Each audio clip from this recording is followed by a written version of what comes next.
ஏழன் அழகு தமிழ் கவிதை கழகத்தின் காலை வணக்கம் உங்கள் அனைவருக்கும். இன்று இயற்கை சார்ந்த ஒரு பதிவை மன நிம்மதிக்காக பதிவிடலாம் என்று ஆசைக்கொள்கிறேன். இதோ அந்த இயற்கை சார்ந்த பதிவுகள். இயற்கையின் நிகழ்வுகள் மிக மிக அழகுகள். அதுதான் வரங்களை வாரி வழங்க காத்து கொண்டிருப்பவைகள். வானை தொடும் தூரத்தில் மலைகள் அழகுகள், அதன் மீது ஆங்காங்கே தெரும் பசுமைகள், பட்சிகளின் கூடாரங்கள், விலங்குகளுக்கு தாவரங்கள், வீடுகள், கடல்கள் அழகூர நீலக்கலரில் இருக்கும் தூரங்களுக்கெல்லாம் தன் உடலில் எண்ணற்ற உயிரினங்களை வாழ வைக்கும் நிலைகள். இவைகள் இயற்கைகள் அழகுகள்.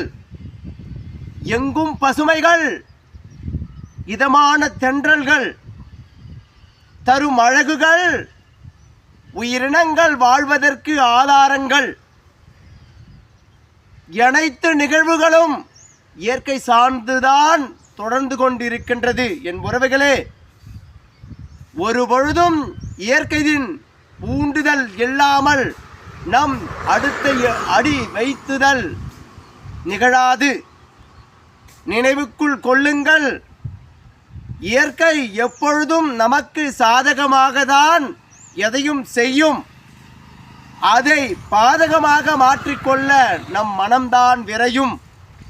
கொஞ்சம் நிதானங்களை கொண்டு இயற்கை சார்ந்த நிலைகளில் நம் மனதை இதமாக்கும் தருணங்களை உருவாக்கி கொள்ளுங்கள். இயற்கை நமக்கு வரங்களை வாரி வழங்க காத்து கொண்டிருப்பதை நாம் தான் அதை மென்மேலும் மெருகேற்றி கொள்ள வேண்டும்.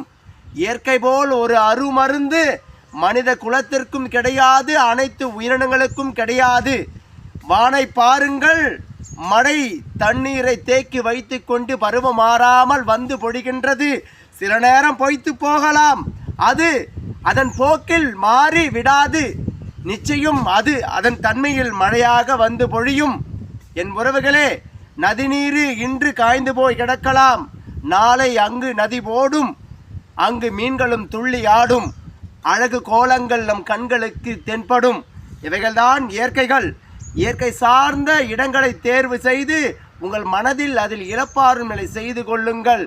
வாழ்க்கையில் எந்த நிலையும் உங்களுக்கு துன்பத்தை ஏற்கும் நிலை செய்து விடாது. அனைத்துக்கும் ஒரு மருந்துண்டு. இயற்கையோடு பேசுங்கள்.